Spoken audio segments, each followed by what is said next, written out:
So August, already in August, is our month of divine will. Will is another faculty of mind. It's one of the 12 spiritual powers identified by Charles Fillmore in his book, The 12 Powers of Man, The 12 Powers of Mind. If you don't have this book in your library, I want to invite you to maybe get your copy. We may have copies available here, or you can download it as well. The 12 powers of the soul, the 12 powers of mind that we have within each one of us. We all have these powers. As we focus on divine will this month, divine will is reflected or represented by the disciple Matthew. And if you read the New Testament sacred text, you'll hear a lot about him. In fact, Matthew, the book of Matthew, is the first book in the second major part of the anthology that we call the Bible. Matthew represents will, and Matthew, this will faculty, is right in the center of your brain. It's right here in the front. And as you focus on will, we're reminded that will, working with divine will not only help us to expand in consciousness, but it will help us to deepen our intuition. You know that intuition, that inner knowing, that inner guide. It is that inner reminder, that voice that tells us what we need to know when we need to know it. Even before things happen, that inner tuition that is connected with the mind. It is the mind of God in expression. Working with this power, divine will also help to free us from limitations. And as we consider this idea this month of will, we're launching a new series entitled The Will Series. How about that? Will you join me in the Will Series? Beginning with a topic this morning, the will to transcend. It is the will to transcend. And as we consider will as the faculty by which we get to decide on it and initiate a particular action, we get to decide on that. And it is to our benefit to make sure that our decisions are leading to actions and initiatives that align with our highest purpose plan and our highest good. As we consider divine will, I would invite you to hear this affirmation. The will of God is ever uppermost in my consciousness. If this is alive in you, I invite you to affirm it with me. The will of God is ever uppermost in my consciousness. Once again, the will of God is ever uppermost in my consciousness. Meaning that the highest plan and purpose of life, of God, of the universe, it is that highest will and plan that is at the forefront of our thinking, our expression, of our awareness.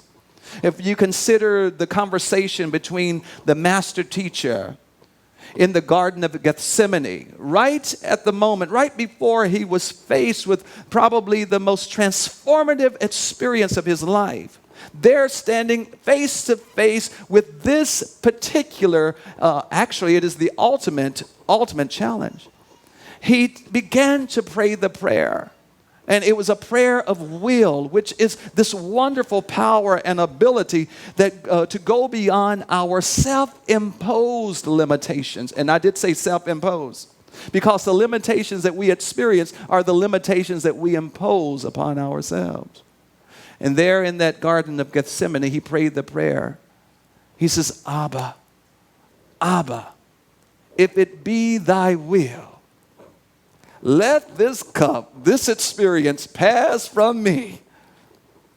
And then at the deepest level of being, and friends, when will is really will, it is total surrender. Total surrender of the personality of our human will that is often rooted in our dysfunctional ego, you know.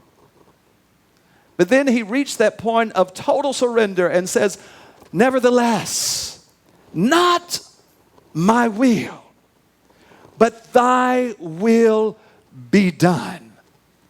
Why in the world would the rabbi, the master teacher, have prayed such a prayer? Because the will of life, the will of God, the will of the universe is always bigger, greater, and more wonderful than our own human will that's rooted in personality. Oh, yes, it is.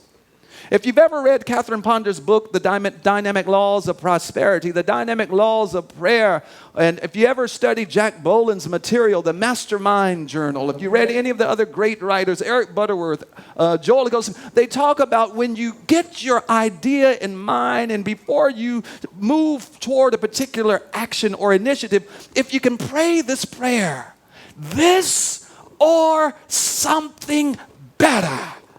Because God always has something better in mind. And I'm not talking about the God that's transcendent. I'm talking about this great spirit within that is immanent, that knows more than the human mind, the conscious mind, can see or hear or anything that we can perceive. To surrender, to enter divine will means that I'm totally willing to be this open channel. Take my hands and use them as you please. Take my eyes and see what you desire to see. Take my mouth and use it as the only reason I exist is to express God and to bring forth the highest manifestation of life. Friends, this is a powerful and a very humbling place. Wouldn't you agree? We know that the will of life is always the highest good. Now, how many of you have ever made a decision just because your mind was made up and it was really not the best decision? You ever made any of those decisions? You were just so adamant. Maybe you didn't ask, not my will, but no, it was all about my will. It's about what I want. I got to have it my way. I want it done the way I want it done. But to surrender means that I know that there is a power, a presence, an energy, an activity, a wisdom. That's all right. That not only permeates this universe, but it permeates our entire being. Friends, when we can tap into this power, this wisdom, it will lead us, as David says, it will lead us. Don't worry about that. You got to get it for yourself. We have the freedom of expression here. Is that right? Let's say it. We have the freedom of expression. We are free people. So you can respond to the Spirit moving in you the way that you need to respond. If you need to sit quietly, that's fine. But if you need to shout hallelujah, do that as well. You're free up in here. And we need some free people. Get out of the box. We need to get out of the box. Step out. In fact, move your feet. Just shift it to the side. Get out of the box. Because the limitations that we find ourselves experiencing are the limitations that we set up for ourselves, and they are not necessary. You can't do this. You can't say this. You can't go. Can't wear this. You can't. All of the can'ts of life. Step into the I can, by God. I can do all things through Christ who strengthens me. I can have what I want to have, do what I want to do, be what I want to be, go where I want to go through the presence and power of God in me. And can't nobody stop it. Thank you for the hallelujah. Now, where was I going with this? Keep going. So the will, friends, there is a wisdom that permeates this entire universe, and this wisdom is localized in your own skin. It's speaking to us and directing us, nudging us along the path that we should go. And as we learn to listen to it, it will help us to anchor what the Reverend Dr. Jack Bomar calls in his book, The Truth About Heaven. Listening to it will help us to anchor the kingdom of heaven. This is so real. The kingdom of heaven is the kingdom of any good that we desire. The kingdom of heaven is the kingdom of health. It is a kingdom of wholeness. It is a kingdom of well-being. It is a kingdom of love, the kingdom of peace, the kingdom of unity, the kingdom of prosperity. Divine will lead us there, here on earth. Not in the Perusia, but here now. On page, let's see. On page, in chapter 7 of this book, entitled The Truth About Heaven, you can get your copy today, entitled The Keys to an Open Heaven. The author writes, this is how we're able to bring heaven here on earth into our experience. And friends, we're called to do this now.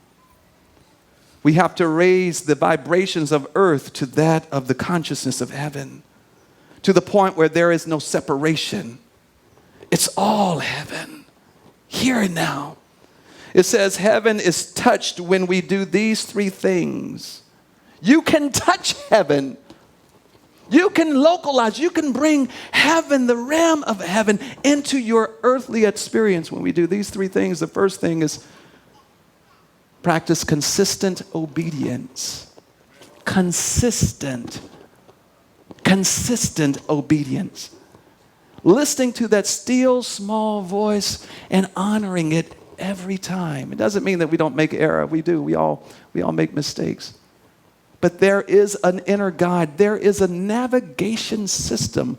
And I thank God for this. And it doesn't matter if you're connected to Wi-Fi, if the satellites are not in space. Your navigation system is always on and speaking and telling you where to go.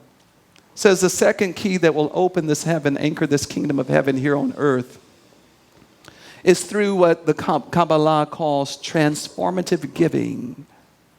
When we give of ourselves to life, I invite you to just take your arms for a moment, your hands, and in your way of surrender, of giving of yourself, just assume that posture. When we give of ourselves to life in a way that not only is the world transformed, but we are transformed. We are what the master teacher taught. When you may recall in the New Testament, when the rich ruler asked the master teacher, Rabbi, what must I do to inherit this kingdom, this expression of the divine? And the master teacher says the only way you can get this kingdom, because it's a spiritual kingdom, is you must be born again. And Nicodemus asked the question, what do you mean I must be born again? How can a man re-enter his mother's womb? He says, oh no, my friend, it's not born in the physical. You must experience that spiritual birth. Being transformed, as Paul says, by the renewing of the mind.